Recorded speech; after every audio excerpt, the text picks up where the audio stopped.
காலை வணக்கம். தினம் ஒரு திருக்குறள்.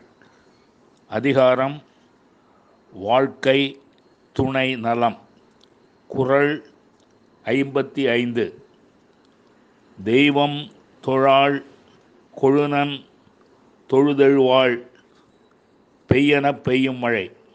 மீண்டும், தெய்வம் தொழாள் கொழுநன் தொழாதெழுவாள் பெய்யெனப் பெய்யும் மழை. இதன் பொருள், வேறு தெய்வம் தொழாதவளாய் தன் கணவனையே தெய்வமாக கொண்டு தொழுது துயில் எழுகின்றவள் பெய் என்றால் மழை பெய்யும்.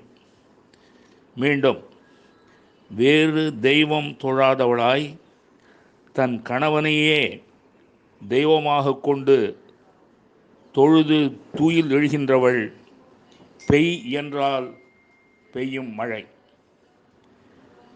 நன்றி வணக்கம் கூறி உங்களிடமிருந்து விடைபெறுவது தேரெழுந்தூர் கோசகன் என்கிற டிவி நாராயணன் பழவந்தாங்கல்.